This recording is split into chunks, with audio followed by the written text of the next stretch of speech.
This interview is for information only and should not be considered as investment advice or a recommendation to buy shares in the company featured. Welcome to this Stock Box interview.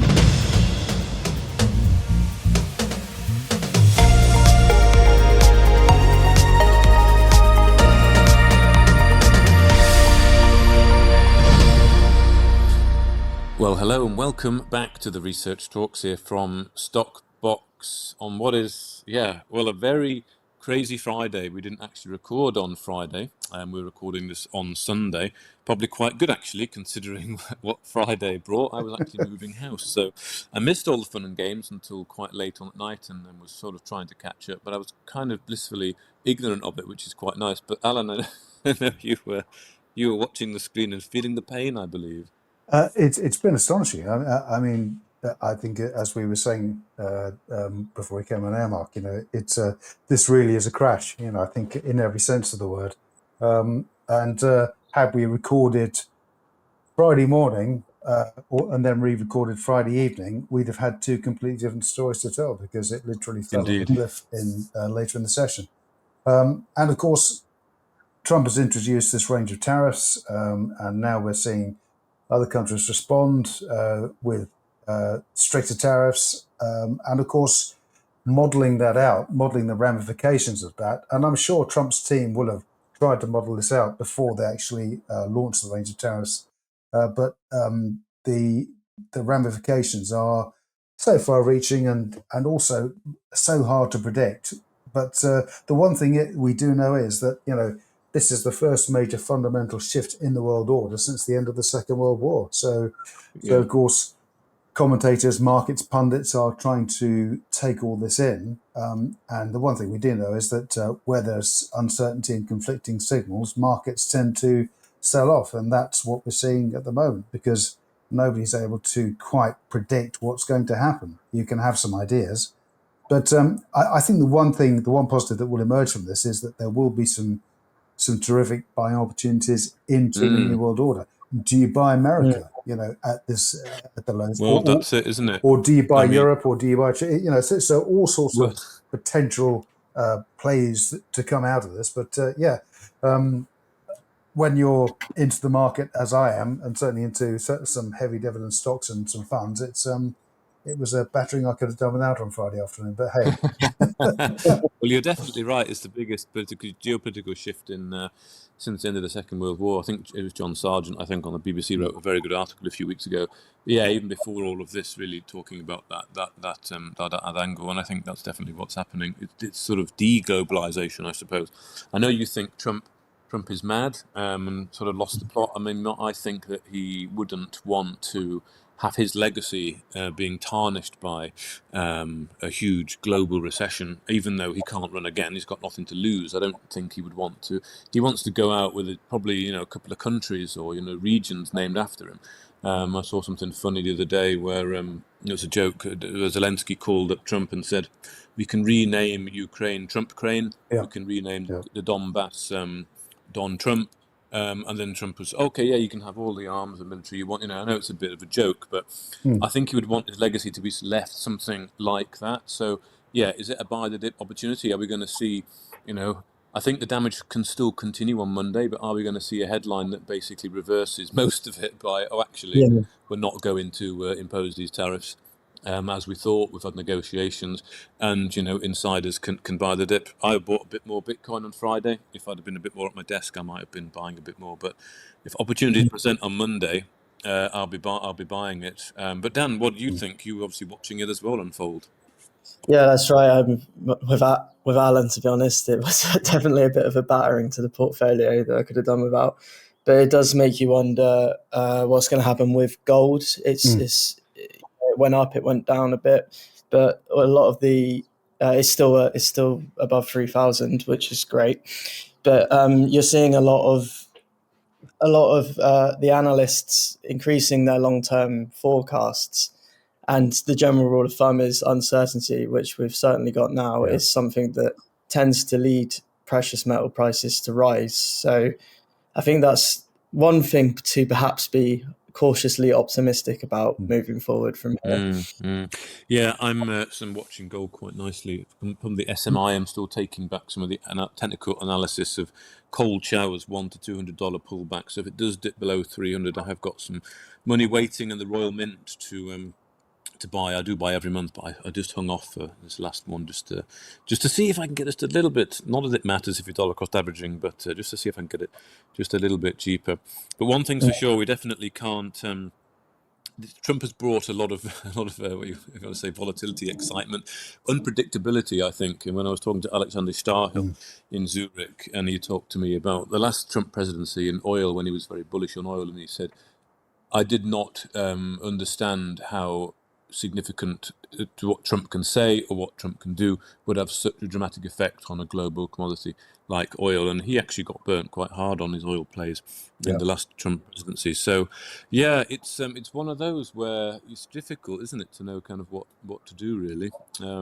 Try and trade the ups and downs with technical analysis, buy safe haven assets like gold, or, try and pick up some bargains based purely on economics or, Well, I think the business. I think there are opportunities in armament factories. I think I told you guys a couple of weeks ago I was offered an opportunity to buy into a Polish arms manufacturer. Pre-IPO. Well, not even pre-IPO.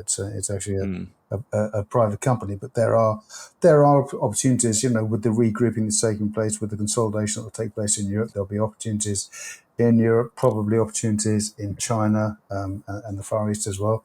And of course, Canada as well. Canada have vehemently opposed to everything Trump stands for. We got Mark Carney, the former governor of the Bank of England, said to be the next president of Canada, and I think Canada will probably seek to align themselves with Europe and the UK. So interesting times. Indeed it is, but you mentioned gold, Dan, and of course doing quite well. Quite a few gold plays are out there at the moment, and something that was very exciting, and I did indeed speak to the newly appointed director at this company, so that's Buxton Resources, and of course Gervais Heddle. Non-executive role, but this is quite significant in my opinion, because of course he was really at the helm of Greatland Gold. That was the last real big major discovery that lit the London markets alive a few years ago now. What a great story. And of course he left there and he's decided to come back. So I think it's very significant that he's decided to come back. He probably doesn't need to. And as he said to me, and we will have an interview, we've got an interview clip to play, he does want to basically look for an opportunity to repeat what he did at Greatland Gold. So I think it's very significant that he's sort of taken this role on. But you, Dan, have done a bit of research. You're going to give us a bit of the case, and then we can listen to a clip from Gervais. Yeah, absolutely. I agree with you. It's a really exciting opportunity, I think. So just to sort of retread on what you were saying, and many listeners will be familiar, but Gervais, like you said, was CEO of Greatland when it discovered the Havieron deposit, partnered with Newmont on its development, saw the shares rise from below 2p to highs of nearly 37.4 pence. So those are life-changing returns the investors were looking at. So when Gervais says he's wanting to recreate that experience, and when he says Buxton has the potential to become another $1 billion plus company, you can't help but prick up your ears and listen, really. So I don't know if you want to play the clip, Mark, so we can start to hear about what got Gervais so excited about Buxton.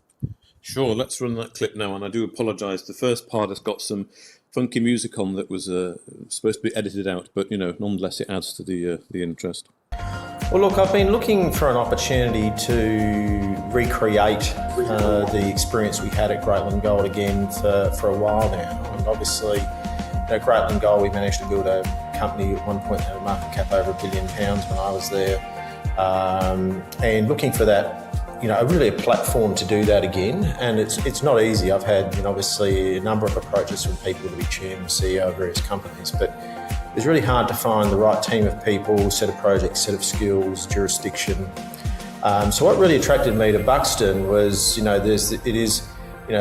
obviously it's a market cap there is quite low at the moment. It's sub 10 million Australian dollars, I think, as we speak. But there's some really good people there and excellent project generators, which is one of the things you really want in the company. People who can bring in high quality projects for real targets that could be really sizable targets and keep bringing them in so you can churn through them.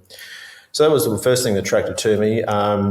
Obviously, the fact most of those projects we have are 100% owned. We do have a number of joint ventures with IGO as well, but most of our projects are 100% owned, which I think is always a plus. And the jurisdictions we're in are Australia and the US, in Arizona in particular, or WA in Australia, which I think are great jurisdictions to actually, if you actually discover something, you can deliver a mine. So those were all the main things that sort of attracted me to it in the first instance. But then also the projects, there's a really exciting set of projects there where if you're looking for big geophysical targets and projects that have that right scale from day one, where if you actually get a hit, it could really transform the company and make it a very big company. We've really got, I believe, those projects there at Buxton, and we're going to be actively working on at least a couple of those over the course of this year. Okay. If you want to build a billion-dollar company, you've got to start by identifying and bringing into the stable those types of projects, and have the right people, to work on those sort of projects. I think if a lot of explorers go out there. Probably at the moment, a lot of people are going out there looking for a little bit of gold, which makes sense. The gold price is high. Mm-hmm. But if you're following narrow vein quartz gold systems, in various parts of the world, that's not necessarily going to deliver, even if you're successful, the sort of scale that I'm looking for. You really want to be going, I think, after these big geophysical targets that have the potential to add hundreds of millions of tonnes of mineable material if the grade is there. And that's where you can really, build something of scale if you're successful. So I think, as I say, you've got to start where you want to finish. We want to finish, by building a very large company. And so we've got to start with those sorts of targets, and the people are focused on finding those. And I think, Marty Maloney and the team at Buxton are perfect for that. So Madman, that's the one that's, I think, the focus at the moment. And you've got a target there that you say is Javieron-like, but it's under shallow cover. So just tell us a little bit about that. Is it just a target at the moment? Yeah. So look, at the moment it's a geophysical target. It is it's basically a Javieron lookalike, and we believe potentially it's hosted by the same general type of geological event that happened at Telfer and Javieron. Okay. So let's talk about Centurion then. That's copper and gold IOCG that you're targeting here. That's right. So that's a potential IOCG target. It's a massive target. It's a offset gravity and mag anomaly. It's about 5 kilometres long, 3 kilometres wide. It's the same sort of geophysical signature as Olympic Dam, which is one of the largest mines in the world in South Australia. From a desktop perspective, this is a standout target, and if there's anything there, it'll be very exciting because that is an absolute company maker, that target. And we're looking to drill that one in June. Well, there we go. I mean, you heard it from him. He wants to recreate what he did at Greatland Gold, basically, looking for scale, and he can get going, very soon. Yeah, absolutely. I think it kind of boils down to two things, doesn't it, that he mentioned. The first was the people. So he thinks that the individuals at Buxton not only have the ability to bring in decent projects, but also see them through their development, at least of JV or some sort of deal like Gervais or Javier. And you take a quick look at the Buxton's board and executive team, and you can see what he means. So there's Gervais himself, whose credentials for taking projects through to development are obviously strong. There's CEO Martin Maloney, who's a geologist by profession, who's already managed projects from greenfield to resource definition around the world. There's non-exec Jared Jacob, who lends valuable corporate experience as the former head of business development at IGO. And you've got Stuart Fogarty, who's long held senior roles at BHP Billiton. So these, it sort of covers the whole cycle, really, doesn't it, of moving through to from exploration to development. And the second thing was the projects themselves, specifically Centurion and Madman. So it's worth noting that Buxton, it does have a number of additional opportunities, some held in partnerships in the graphite space, for example. Perhaps we can cover them in the future as we continue to track the company. But just to focus on those two core assets in the first instance, so like Gervais said, Centurion's a giant copper gold IOCG target. It's about 5 kilometres long by 3 kilometres wide. and it bears striking similarities to Olympic Dam, which is one of the biggest mines in the world. So perhaps the most exciting thing, in a way, is that not a lot of work has been completed at this project, but that which has been encouraging. So the previous attempt to drill the project in 91 didn't get to the depth that Buxton would like to get to. But Gervais is saying in your interview, Mark, that the rocks encountered were the sort you'd expect to see if you were on top of a IOCG system. So obviously the company's excited about that. And with all the necessary approvals in place, there's a plan with support from the government, I should note, for funding to drill in June or July this year. Moving on, the other exciting opportunity Gervais mentioned, Madman, is likely to be even closer to his heart. So it's also based in Australia, and it's a discrete magnetic target that has similarities to Javieron, GGP's project. As it stands, it's quite conceptual with no previous on-ground exploration, but the geophysics are encouraging. And as an added bonus, it's under less than 200 meters of cover. So that makes drilling slated for later this year, along with any future production, quicker and cheaper than it would be if it was at, some really deep, which can be a problem for a lot of companies. So I guess that all leads us to the question of where Buxton's going from here.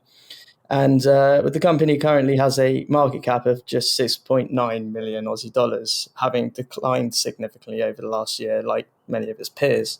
But with two clear opportunities for positive news flows, so the drilling at Centurion and Madman, it could be worth getting in now, I think. Buxton might not immediately become the $1 billion plus company that Gervais hopes it will eventually, but there's certainly potential for it to re-rate quickly and significantly in the near term if the drilling finds further evidence of IOCG mineralization at Centurion and Javieron style potential at Madman, particularly with gold prices set to remain so strong, which we were saying up top. So I don't know what you think, Mark. Are you optimistic as well about the company? Yeah, I'm very optimistic. I mean, I saw that news land through LinkedIn when I was at the Swiss Mining Institute, and I was like, oh wow, okay, Gervais has come back. I mean, Gervais is someone who we've wanted to interview on Stopbox for a while, and he's always been a bit reluctant, with his sort of, if you want to call it, retirement from public companies. But to see him back is fantastic, and of course, past success is no guarantee at all of future success. But he's not going to come back unless he really sees something of great opportunity here. The old phrase, follow the money, also follow the track record, follow the expertise. And I'll certainly be buying Buxton. It's quite easy, I think, as a UK resident to buy that through your normal broker platform. So I'll be backing him for sure. Alan, what about you? Absolutely, echo the sentiments, Mark. I think Gervais, since his retirement from GGP, he's a very astute investor himself, and I've seen him pop up on various chat rooms and boards just to put his thoughts in, and he's a very pragmatic and thoughtful guy. The way he approaches things. So the fact that he has returned to public life, as it were, through this vehicle, is incredibly exciting. And he said in that interview that he looks for opportunities of scale. He's not just looking for a small project opportunity. He's looking for something on the scale of Javieron, and that's really exciting. And I think when you've got something that's potentially on a par with Olympic Dam, or could potentially in the future be on a par with Olympic Dam, investors should get very excited. Yeah, follow the money, but follow Gervais, who is a very astute investor in his own right. Mm-hmm. Yeah, excellent. Well, thank you both for that. That's great. Well, let's move on and talk about some other movers this week. So Mendell Helium, Alan, we had some a nice update from them, didn't we? Yeah, so I think some investors have become slightly frustrated that the development at Mendell is taking time, but Nick and the team are really setting the scene there and doing sterling work in bringing this project through. So June last year, of course, Nick Tulloch, in his role at Voyager Life, came through and he's now chairman of M3 Helium, and of course CEO at Mendell Helium as well. The company announced in June last year they decided to acquire M3 Helium, which owns a series of assets in Kansas, namely the Hugoton assets, and this includes the Hugoton Field North Play, 1,000 plus possible wells, which has already produced 27 trillion cubic feet of helium-bearing gas. There's a substantial agreement in place with Scout Energy Partners, who are the owners of the Jayhawk processing plant. And Jayhawk processes around 4% of total global helium production. So it's a pretty significant player in that field. So the announcement last June saw the agreement to acquire M3 Helium by issuing 57% of what was then the Voyager Life enlarged share capital. The company has, of course, subsequently disposed of Voyager's plant-based wellness business to Orsis Therapeutics. Still has a 28% stake in Orsis Therapeutics, and of course it will benefit from further upsides conditional on the group hitting revenue targets, but there are no further commitments in that area. So since that time, the asset has been developed. The company has struck an agreement with Scout Energy Partners to process the helium it produces from the various wells through the Jayhawk processing plant. That option acquisition has now been extended to June the 30th. And with this agreement, there is an agreement that once the M3 Helium started to drill for helium, it would then trigger a $1 million payment to Scout Energy Partners. Now, because several of the wells that the company are working on are producing very high quality helium, the Rost well is one in particular. The company has now struck an agreement with M3 Helium to take that fee out of production of the Rost well, and this has been tested at 5.1% helium. It's estimated to produce in excess of $100,000 per calendar month. That's approximately 250 million cubic feet per day. So there's an agreement now in place to offload all the production from the Rost well to Scout, and that farm-in fee will be paid directly from production proceeds. So what it means is that Mendell Helium won't have to go to the market to raise any extra cash to do that. So that's a huge step forward for the group. In addition, the sale price of that helium has been fixed. It's been fixed for the future, and that price is 17% higher than the original price that Mendell modelled the project out on. So there's additional financial cushion within those numbers, which of course will be hugely beneficial to the bottom line. Now the model also now allows, and they have an agreement with Scout to do this, to include drilling of additional water disposal wells. Of course, when you drill and frack the ground, it produces water, and you would need disposal wells to take that water from the fracked well and put it back into the ground. There's an agreement now with Scout to drill additional disposal wells. Added to which, Mendell can also levy a further fee to Scout if it wants to use those disposal wells to dispose of its own water. So there's a potential new additional revenue stream there for Mendell Helium. So currently, Mendell are also looking at other ways to generate money from the scheme, and this includes a feasibility study which is currently underway to use the excess methane that's produced from these wells to provide energy for a cryptocurrency or mining operation or Bitcoin mining operation. So again, we know through the other companies we speak about, Mark and Dan, that Vanaz, of course, have various Bitcoin mining operations across Texas and other places, and using methane to power these mining stations is one of the options that are now on the table. The company's also hired former Scout senior operations manager Alex Clem. It's brought Alex in as its chief engineering officer So the integration with Scout is increasing. The potential for growth is increasing, and there's a very exciting opportunity here. And I think once that consolidation and the agreement is executed on the 30th of June, then it's going to be transformational. You have a company that's generating substantial revenue from helium production through the Scout Jayhawk processing plant, and with the option on the opportunity to drill many hundreds of wells across the Hugoton field play.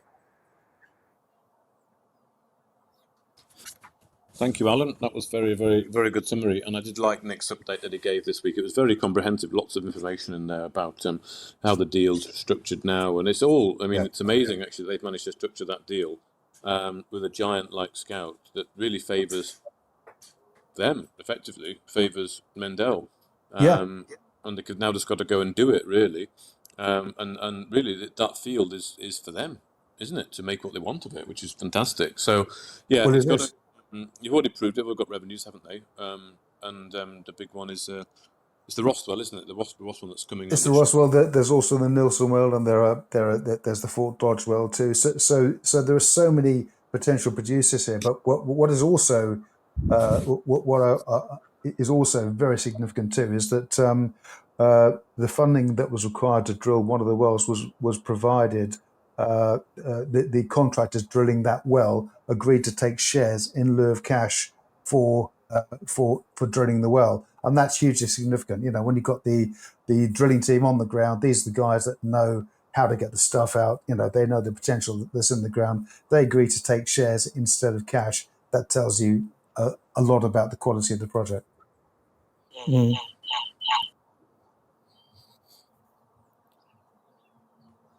Indeed. Thank you very much, Alan, for that. So, Dan, would you like to talk to us about Altona Rare Earths, who had an update today where they've discovered, was it gallium? Yes, that's right. Yeah. So Altona is a company I covered recently and like the look of it. It released an RNS this week, I think, strengthens the case for it being undervalued. But interestingly, its market cap has only fallen a little bit further, and it currently sits just below £2 million. So to recap, Altona's flagship project is Monte Moambe, which is based in Mozambique and contains a massive rare earths deposit. Specifically, the deposit has a JORC estimate of 13.6 million tonnes at 2.42% total rare earths oxide. So Altona has completed the scoping study for the project. It's now at pre-feasibility, and the company is seeking a strategic investor to help it take this enormous opportunity forward. The problem is that's quite tough right now because rare earths prices are a little soft.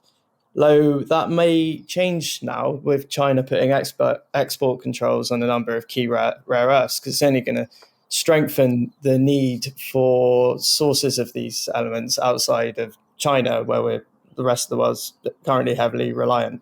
So that aside, in the shorter term, Altona has shifted its efforts away from rare earths alone and onto Monte Moambe's potential for a raw material called fluorspar.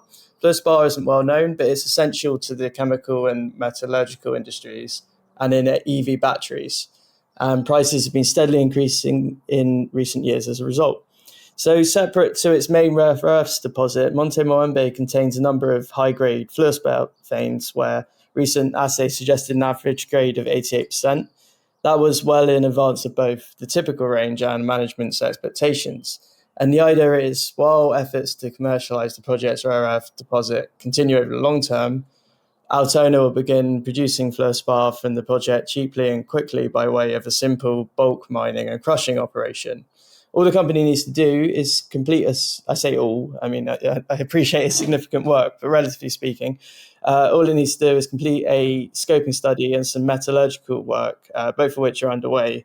And he believes it could begin producing at a rate of up to 20,000 tonnes of fluorspar from Monte Moambe within 12 months. So in my view, Altona already looked undervalued given the possibility of revenues over such a short time frame. Quick Google shows fluorspar's trading at $450 a tonne, so producing 20,000 tonnes of the stuff once at a low cost already creates a back of the napkin figure well in excess of Altona's current market cap. So the news this week that the company has also discovered high-grade gallium at Monte Morambe only strengthens the scale of that undervaluation for me. So gallium is another lesser-known strategic metal used in the electronics industry, and its price has increased of late in the face of export restrictions by China, which again dominates the market. So Altona's hit high grades of gallium during drilling at the less explored extent of its fluorspar zone. And the company believes it could the presence of the mineral could enhance the economics of the project, providing an additional valuable byproduct. So this remains to be seen for certain. Altona will next check the potential recoverability of gallium for the project, as well as investigating its presence in the lateral extension of the fluorspar zone. But the bottom line for me is these new results only add to Monte Morambe's potential value. And when you put that alongside Altona's interesting copper exploration in the Kalahari copper belt in Botswana, which is worth looking into and a potential company maker in its own right that perhaps we can focus on again in a future episode, the company begins to look all the more undervalued at its current market cap. The root of the issue seems to be that Altona is struggling to push its head above the parapet in today's competitive, difficult resource market. It's not unique in that respect. What the business does have, though, is an upcoming opportunity to court some attention with the publication of the scoping study for its fluorspar operation at Monte Morambe. I'm not sure exactly when that's due to arrive, but as of this week's release, it was well on the way with a part of the work having been completed and results on the way. So if Altona can provide a concrete insight into how much value producing fluorspar can deliver over the near term when it arrives, I wouldn't be surprised to see the company enjoy a re-rate from its current valuation and response. Thank you, Dan. That's very, very good. I mean, I do have always liked Altona Rare Earths, and what I like particularly at the moment is the fact that Cedric is looking at the other options, like you say, the fluorspar, and now indeed the gallium, given the rare earths environment is perhaps not favourable to developing that project at full steam at the moment. And as you say, they've got the Botswana assets as well, which I suspect we might start seeing some more news on in the future. But again, with I think Altona, it's wonders to kind of just watch and pick up some shares if you can, while the market cap's so low and there's not much going on, because there is a fair bit to play for on that. I think that's the one trick pony with the rare earth. Yeah, exactly. It's really properly diversified its portfolio. A lot of companies talk about optionality and not putting all their eggs in one basket, but I think Altona's really done it quite well. And although the market hasn't appreciated that, I don't think it's getting the attention it deserves. I do think that could be on the horizon once it starts to put out some significant news that takes it further towards revenues, because after all, that's what we're all after, isn't it, when we make these investments? Alan, do you have any thoughts on Altona and the latest news before we talk about URU? Well, I think the emergence of fluorspar, as Dan highlighted, is it's a key factor today. Fluorspar's got a multitude of potential applications, but also the gallium discovery. And of course, this is in addition to the copper assets that the company now has in Botswana too. So I think Cedric's working to remold the company to provide a rounded and broad-based investment proposition, and he's doing a pretty good job. Good. Well, let's finish off then, Alan. URU. I don't think we've spoken about them before. No, this is a company that it's in a way it's been a sleeping giant for some years. It's the company's been listed on AIM for some time, and very little has happened up until recently. And the company's it was set up to invest into exploration and development of large scale metal projects. And as such, it owns nearly 75% of TSX listed Zeb Nickel Corporation, and this company owns the Zebadelia Nickel Project in Limpopo Province, northeast South Africa, and that's about 3 hours north of Johannesburg. It's very close to the platinum mining town of Mokopane, and the geology that has been discovered through historical works. There was a lot of historical work undertaken in 2012 has discovered that the geology is contiguous with anomalous mineralization at the nearby Ivanhoe Plat Reef project, and also the Anglo Platinum's Mogalakwena mine. I got that right, I think, eventually. And the project overall has benefited from a PEA, a preliminary economic assessment, that was undertaken in 2012. This inferred indicated resources of 1.5 billion tons. This is a non-JORC estimate of nickel at 0.245%, but also with credits for gold and platinum-based metals. The last drill program that was undertaken there consists of 8 holes over 3,200 meters, identifying multiple intersections of high-grade mineralization, and identified a total strike zone of over 5 kilometers containing that nickel and PG mineralization. Several of the holes also revealed high gold mineralization, and these holes were adjacent to the Petersburg Greenstone Belt, and that Greenstone Belt is host to several historical gold mines. The project has an NPV of $317 million and also benefits from good road access to nearby highways. As I said, it's 3 hours drive from Johannesburg. Also has good water, has access to power and also to renewable energy, and of course the local workforce in the town of Mokopane. The notable developments over the past few weeks have seen a 25-for-1 share split. So the shares were split, and the company also raised 300,000 at 3p to undertake a geophysics program at Zabadela. That money will also be spent on re-examining and reinterpreting those historical drill results and working towards, of course, given that the ownership is with Zeb Nickel Corp, TSX, a maiden N43101 resource, which is roughly the equivalent to a JORC resource. They're also targeting, in order to do this, the high-grade mineralization at the base of Zone 1 and Zone 2, and progressing a mining permit to boot as well. Now, the chief executive of URU is John Zorbas. John's been in the mining business for many years, got a proven track record, and he's been involved with Uru Metals as the company's CEO since June 2014. And then on the Zeb Nickel side, James Nivenhouse, who's the CEO, and Richard Montjoy, who is the technical VP on the ground there in Limpopo. So we're going to see an awful lot of news from the company in the coming weeks. But of course, with nickel currently at about $15,000 a ton, it's front and center as a green energy project going forward, and it should have a very exciting year ahead.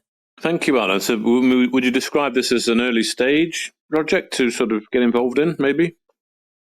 It's certainly an early stage investment, but the project itself isn't early stage because the PA has already been undertaken. So it's kind of mid stage. But I think for various reasons, nickel was out of favor sort of a few years back, but it's now very much front and center as a green energy metal. So I think there's going to be a lot of interest in this company in the coming weeks and months. Well, it's good they've got a PA, like you say. That is good. Excellent. Okay, Dan, do you have any thoughts on this one, having listened to Alan? It's new to my radar, so it was interesting to hear you talk about it. I just wondered what you think the next significant bits of news coming out might be that gets this moving. I guess it just seems like a good opportunity given how much is going on. Yeah, well, currently the market cap of Uru Metals is just 2 million, but also it's had this AIM listing for some time, and as we know in the current climate, having an AIM listing is a valuable asset in itself, despite the challenging state of the markets. But the fact that this isn't a blue sky project at all. It's well established in an area that's famous for its mining. And it's as I say, the geology is contiguous with Anglo Platinum's mine, Ivanhoe's mine, and we already have these numbers that give us an idea. So when you've got 1.5 billion tons and nickel's selling for $15,000 a ton, you can start to sort of do the math and work out where the numbers should be. A net present value of $317 million. So this really kind of does propel it some way down the road, as opposed to blue sky exploration. So I think in the coming months we're going to see news from the geophysics program. More interpretation using modern mining methodologies and data room techniques to look at these drilling results, and of course further news on the higher grade mineralization zones from the last 8 holes that were drilled. Yeah, definitely. Yeah, and those neighbours are certainly good to have, aren't they, in terms of maximising the impact of any positive news that does come out. Indeed, and then you've got the power, the road access. You've got a skilled workforce at Mokopane, which is the nearby town. They're full of sort of miners. So it means that should the tests and the second phase of work prove fruitful, then they've got a mining force that they can plug in straight away. So yeah, it's really exciting, and I think it's going to be very attractive to investors and possibly institutional investors too. Good stuff. Well, thank you very much, Alan. Thank you very much, Dan, for your time. We'll indeed see what next week brings with the excitement coming from the United States. Indeed, yes. Strap in for Monday. Absolutely. Indeed. Yeah. If you enjoyed this interview, then give us a thumbs up, a like or a retweet.